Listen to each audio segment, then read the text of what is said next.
Many thanks for rejoining the program. Here now is Augustine KOLLIE with the news bulletin. Augustine, good morning. Good morning, TROKON. Good morning, everyone. The National Elections Commission has described as irresponsible statement from the Ministry of Information concerning the postponement of the senatorial by-election in Montserrado and Bon counties. On Tuesday, the Minister of Information, Eugene, accused NEC of failing to hold the senatorial by-elections, noting that government did not violate any constitutional mandate. Minister Nangbi also told this station via mobile phone that government provided the needed funding to conduct the senatorial by-election in Montserrado and Bon counties, but noted that the commission budget was insincere to the proposed agenda. But in conversation with this station Wednesday, NEC Chairman Jerome Kokoya said that the delay in conducting the senatorial by-elections was due to the lack of funding from national government. He said it is unfortunate for Minister Eugene Nangbi, who has been a long-time partner to the Commission, to perceive that NEC intentionally failed to hold the by-elections for the two counties. According to him, NEC was not in error to inform the people of Liberia about the breach of the Constitution regarding the holding of the senatorial by-elections in the country. Commenting further, the National Elections Commission boss pointed out that the Commission is currently working closely with the National Legislature to schedule a new date for the election. He said the Commission, as an independent body, will do everything possible not to serve as a hindrance to democracy in the proper government. The opposition Unity Party has condemned the CDC government for its refusal to provide the necessary funding to the National Elections Commission to organize the senatorial by-election.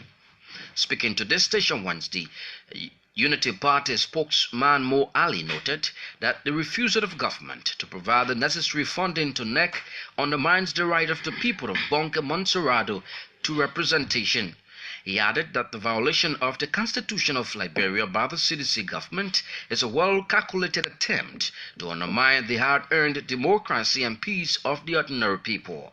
Mo Ali wants political parties, civil society organizations, and the religious community to speak out against what he called flagrant disrespect of the organic law by the CDC-led government.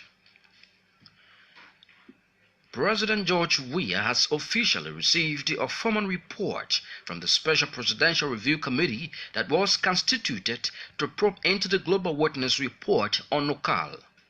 The report was presented to the Liberian leader Wednesday at its Foreign Affairs Office. An executive marching release says President Weah is reviewing the findings and recommendations made by the committee and is due to come up with an appropriate course of action shortly. He, however, commended the committee for their work and due diligence. It can be recalled that the Liberian president set up a 5-member special presidential committee on April 17, 2018 to examine allegations made by Global Witness in its reports on Liberia involving the National Oil Company of Liberia, NOCAL. The committee was given a 2-week mandate to report on its initial findings.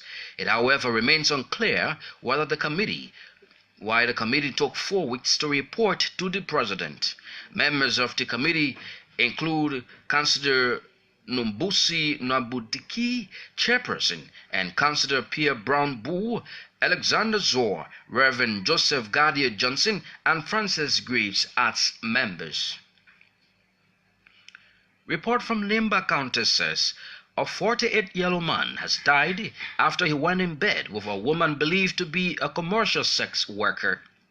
The report says the deceased David Johnson, alias Pap Johnson, was a civil engineer in the employ of Aslam Metal Mining Company in Limba County.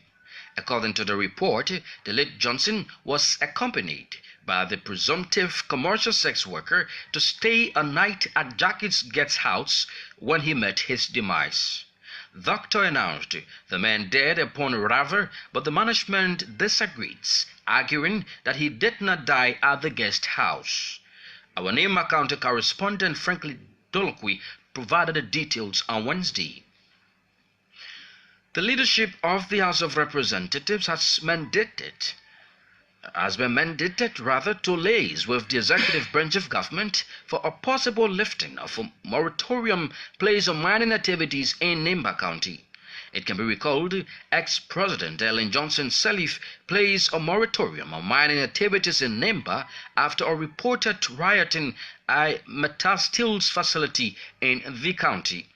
But a communication from Nimba County District 5 Representative Samuel Koga revealed that the moratorium is affecting the livelihood of local miners in the county. Representative Koga maintained that the rioting did not affect the entire county and calm has since been restored while the moratorium is still in full swing.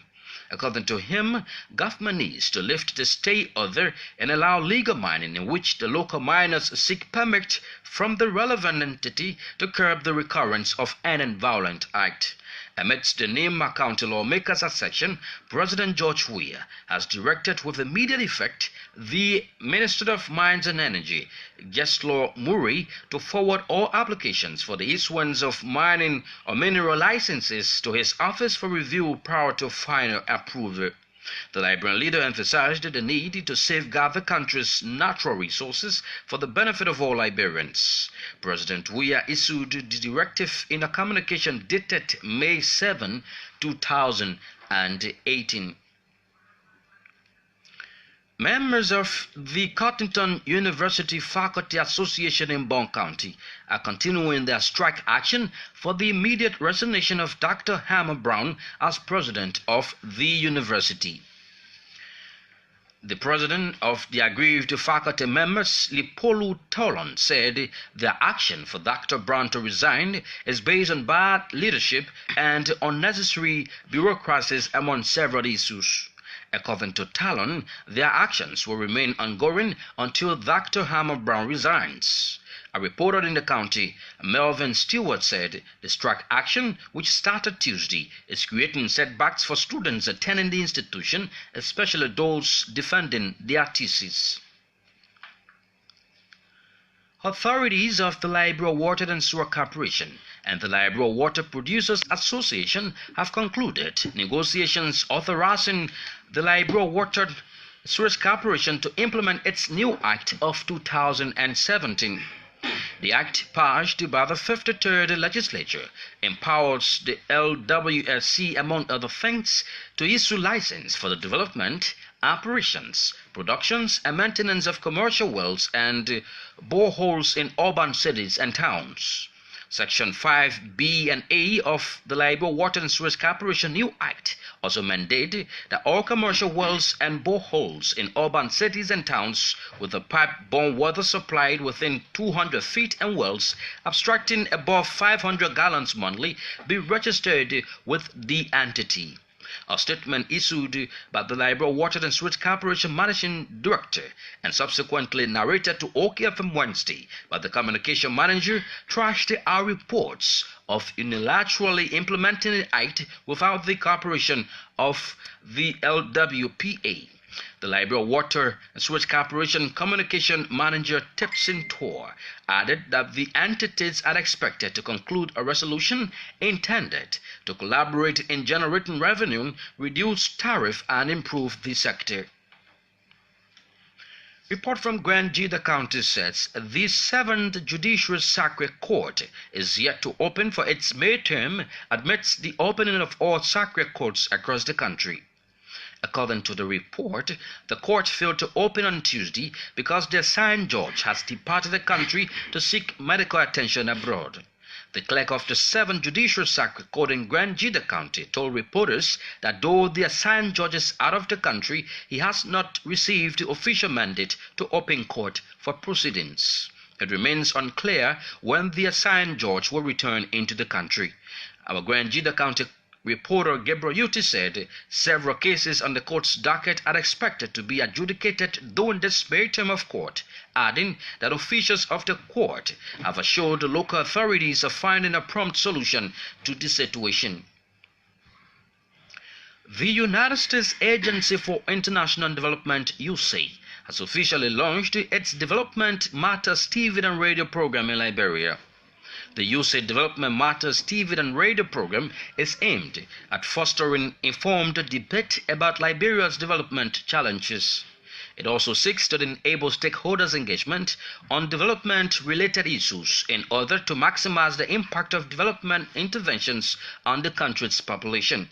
At the launch in Monrovia Wednesday, Antonin Chan, USAID Mission Director, said for Liberia to remedy its poverty situation, the country must grow its economy and become more efficient. According to Antonin Chan, with the help of international partners, it is time that Liberia brings together the requisite knowledge and skills required to tackle challenges of poverty in the country. The USAID Mission Director wants the Liberian government to create means for citizens' engagement with their leaders through productive dialogue about the country's growth and development. Also speaking, Internews Chief of Party, John MacArthur, said the Development Matters TV and radio program contributes to the development of the media.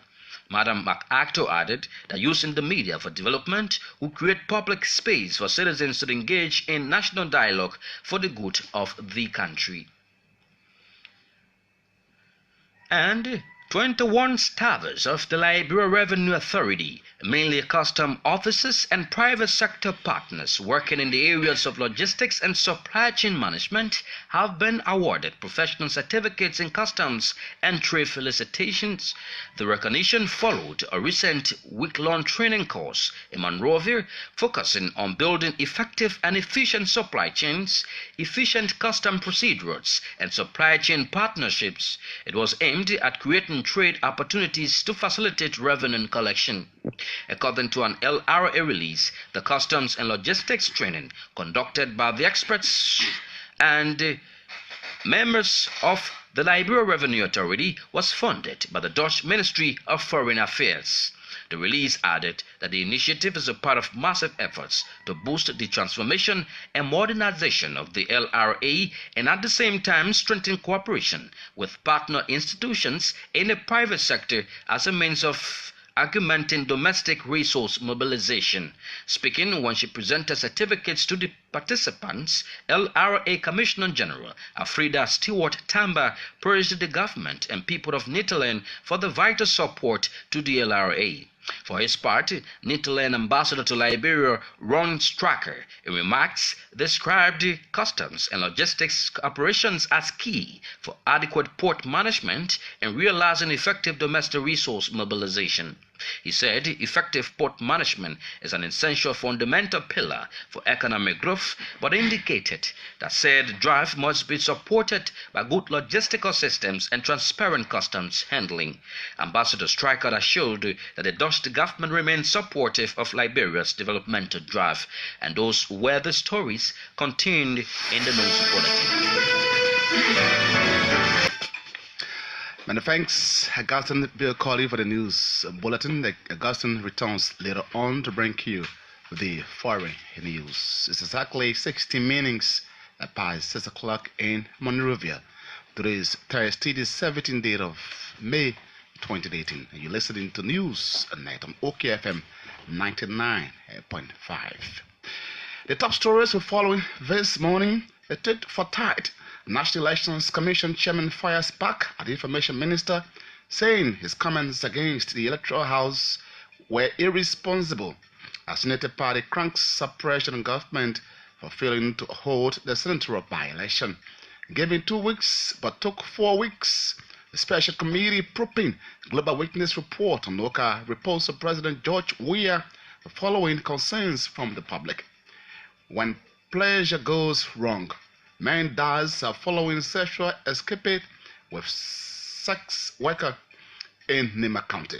And away from Liberia, a new law imposed in Kenya is the latest in East Africa to punish the spreading of false information and impose a lengthy jail term on offenders. We're taking a break. We'll come back. We'll bring you the voices of the news makers.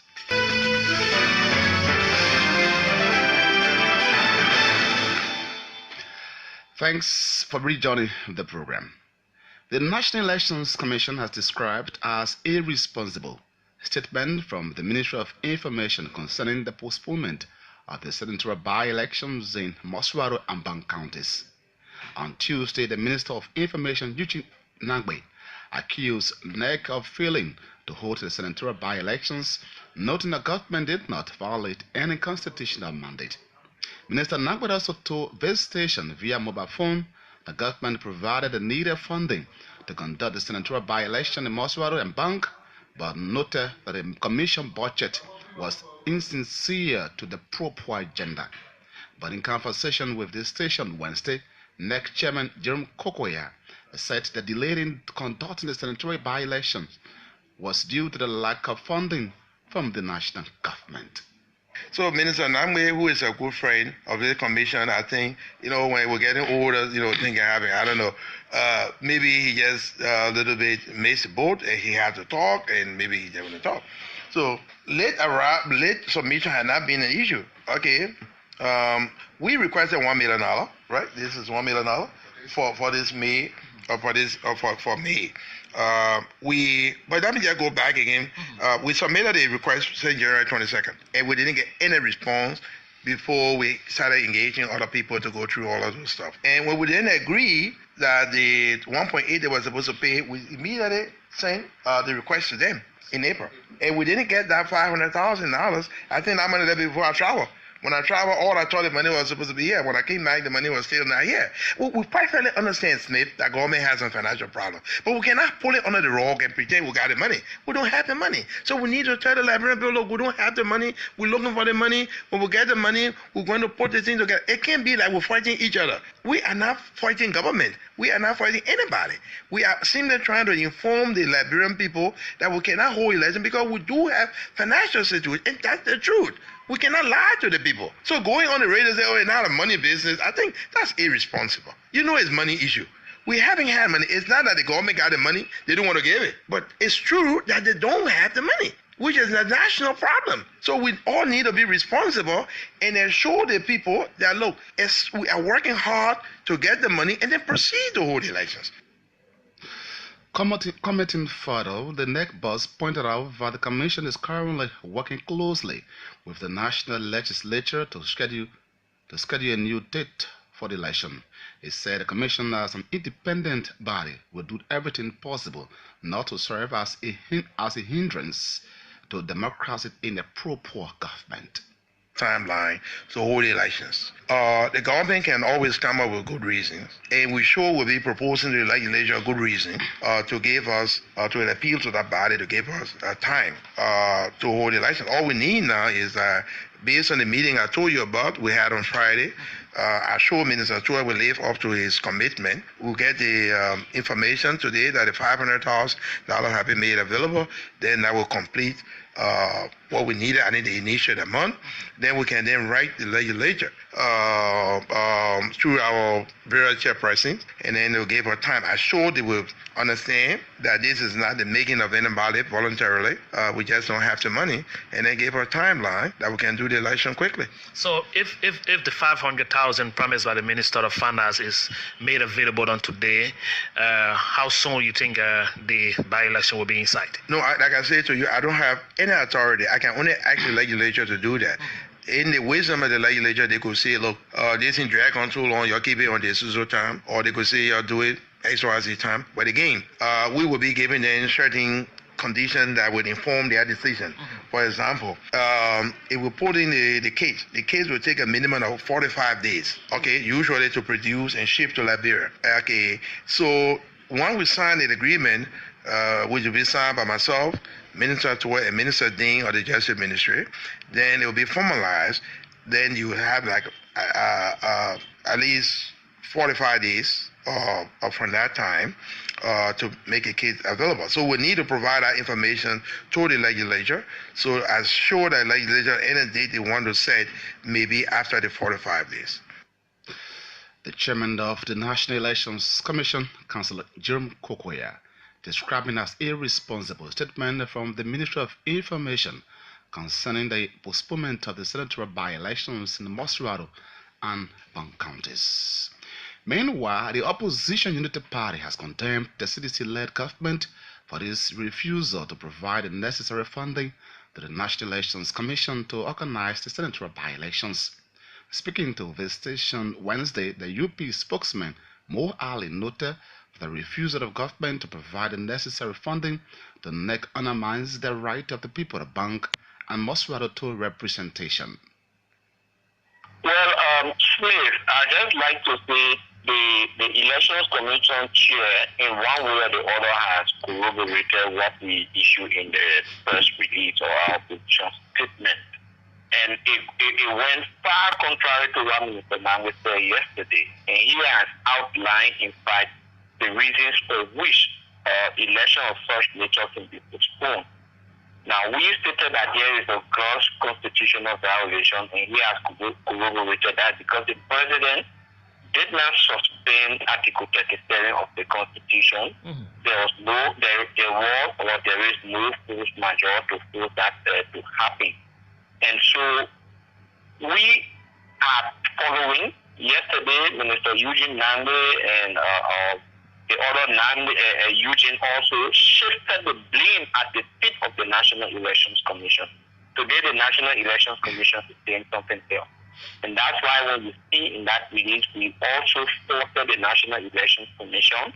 We said they are incapable of organizing the elections because if Councillor Kokoya knew that all of these problems existed, he should have informed the Liberian people earlier through their deputies at the Senate that, look, we cannot have elections within the constitutional time frame provided, and therefore we ask that you consult with the president in order to have a remedy to this situation. Now, nobody talks on that. Everybody sat down supinely, and the time elapsed on May 14, and now one side is deeming the order. We don't accept those kind of excuses. We think they are extremely poor. We want to know what is the real reason for which the Constitution has been violated. He's the spokesman of the former Catholic Unity Party, Mo Ali. Report from Nimba County says a 48-year-old man has died after he went in bed with a woman believed to be a commercial sex worker.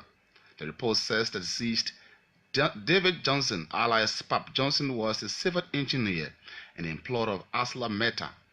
According to the report, the late Johnson was accompanied by the presumptive commercial sex worker to stay at Nara Jackie's guest house when he met his demise. The doctor announced the man dead upon arrival, but the management disagrees, arguing that the man did not die at the guest house. Our Nima County correspondent is Frankly Dolokwe. He provides the details on the line from Gompas City in Nima County. This man, he was an employee of Afro Meta, that's a money company that's operating in Nima County, and he left Dikepa. He came in Kanta to have part-time, went there to have special intercourse with the street girl, and he invited the girls. Both of them were at Jackie Room 12 in Kanta.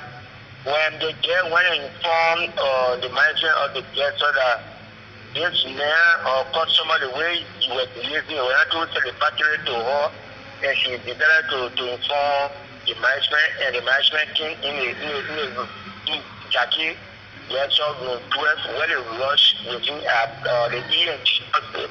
That's another hospital here in Kanta.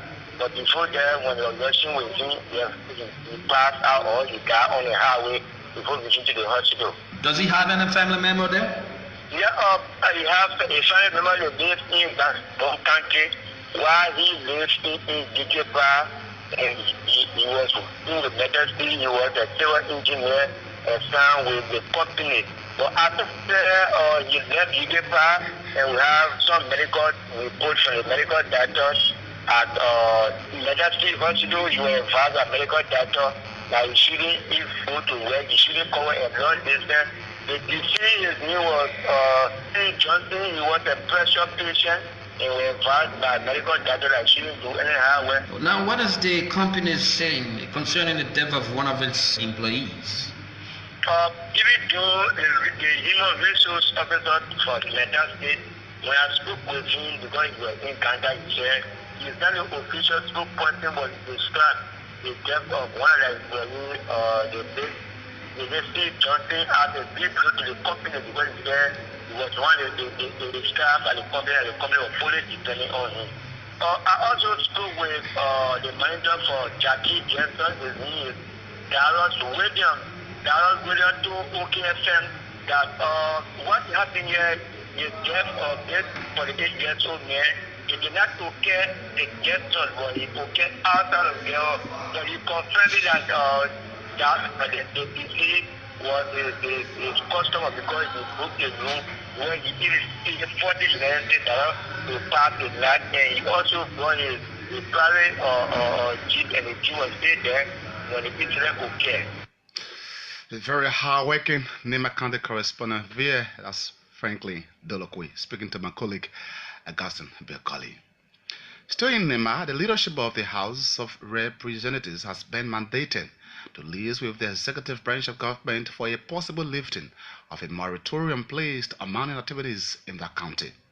It can be recalled ex-President Ellen Johnson Sirleaf placed a moratorium on mining activities in Nima after a reported routing of metal steels facility in the county by the communication from Nima County District 5 Representative Samuel Coker revealed that the moratorium is affecting the livelihood of local miners in Nima. Representative Coker maintained that the routing did not affect the entire county, and calm has since been restored while the moratorium is still in full swing. According to him, the government needs to lift the state order and allow legal mining in which the local miners seek permit from the relevant entity to curb the recurrence of any violent act.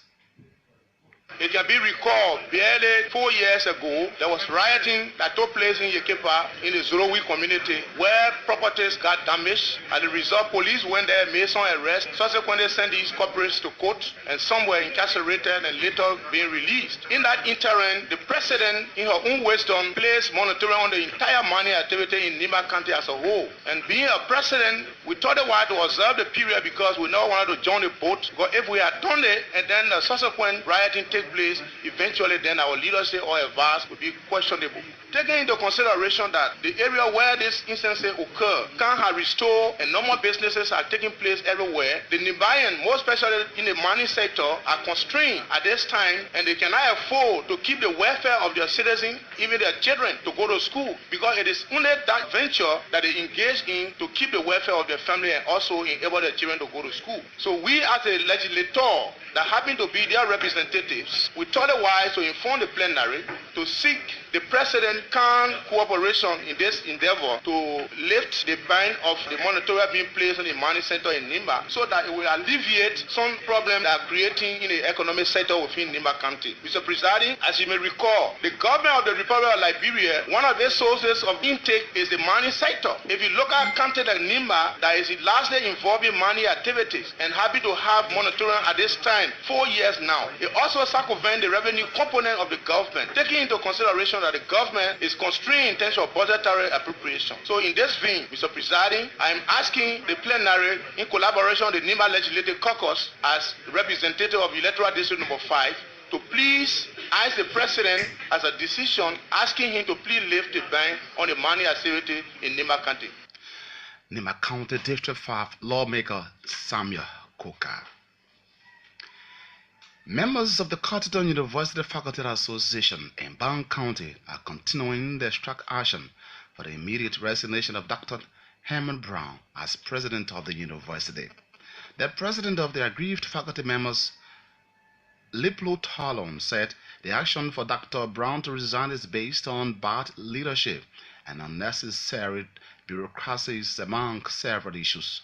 According to Talon, the actions will remain ongoing until Dr. Herman Brown resigns. Are reported in the county. Melvin Stewart said the strike action, which started Tuesday, is creating setbacks for students attending the institution, especially those defending their theses.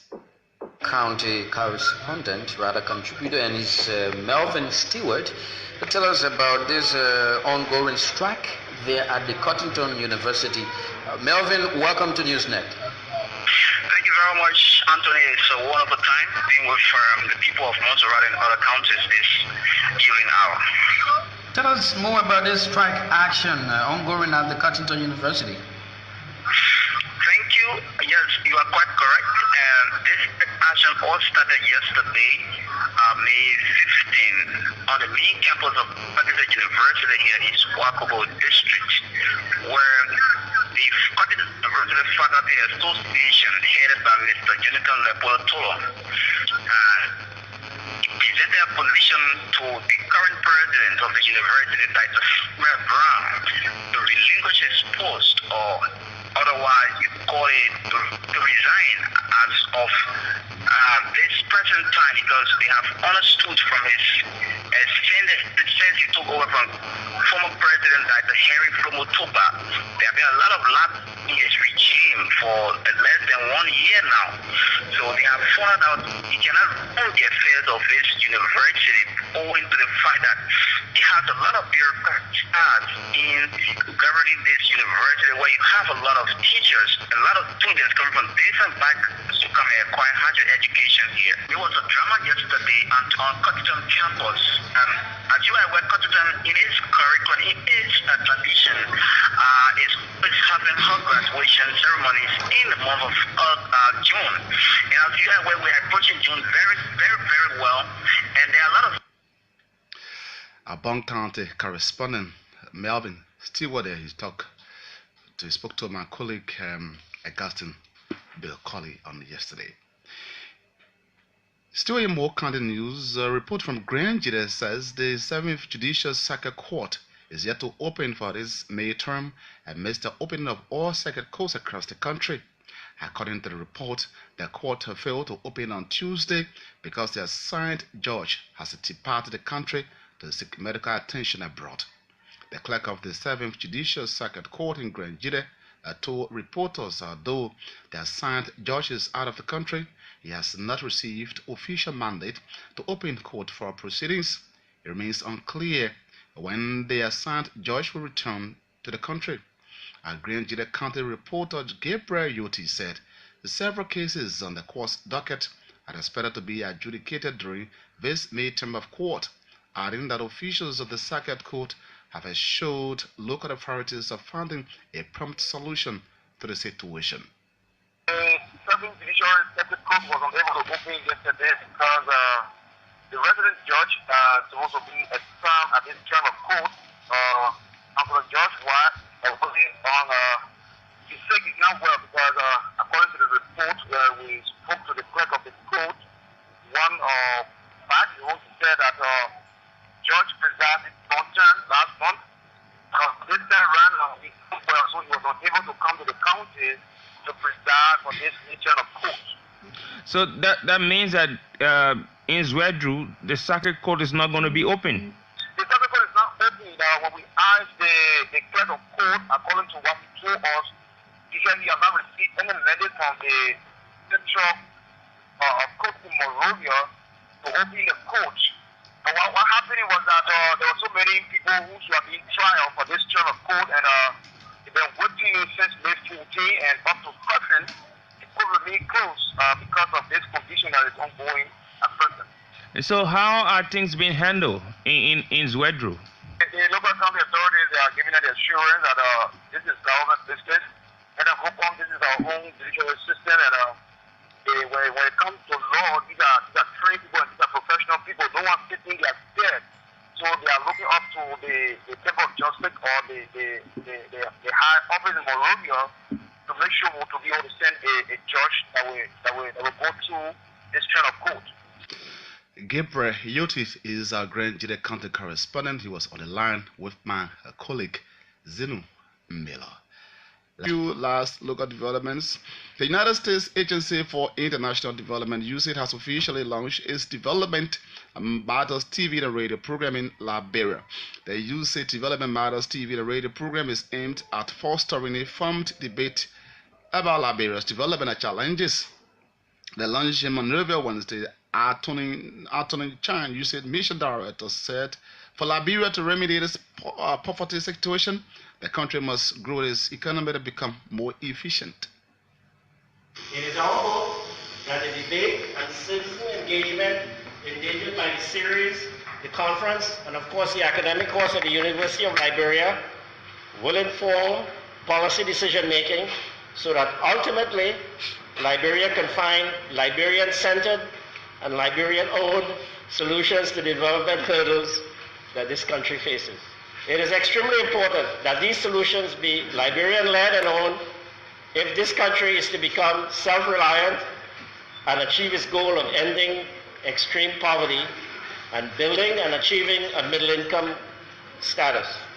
Foreign development assistance may ameliorate the worst aspects of poverty, but it cannot end poverty.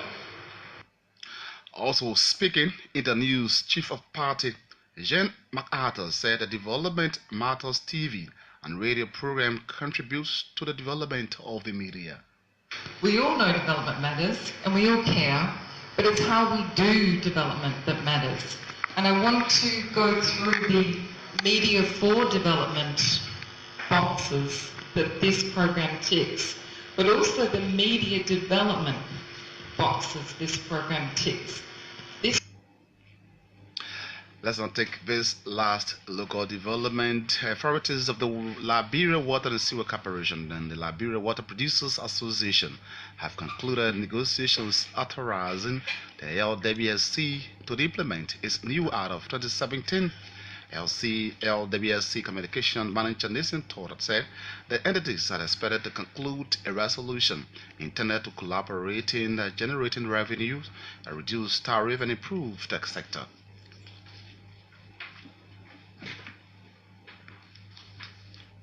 Well, at this juncture, we're going to cross over to the Augustine KOLLIE to bring you the foreign developments. A new law in Kenya is the latest in East Africa to punish the spreading of false information and imports a lengthy jail term on offenders. It proposes a fine of $50,000 and or up to 2 years in prison for publishing false information. The Computer Misuse and Cybercrimes Law also criminalizes abuse on social media and cyberbullying. Critics of the fake news laws in Kenya, Uganda, and Tanzania say they are meant to muzzle independent media. The Committee to Protect Journalists had urged President Uhuru Kenyatta to send back the bill to plenary to remove clauses that it says violated press freedom and freedom of expression.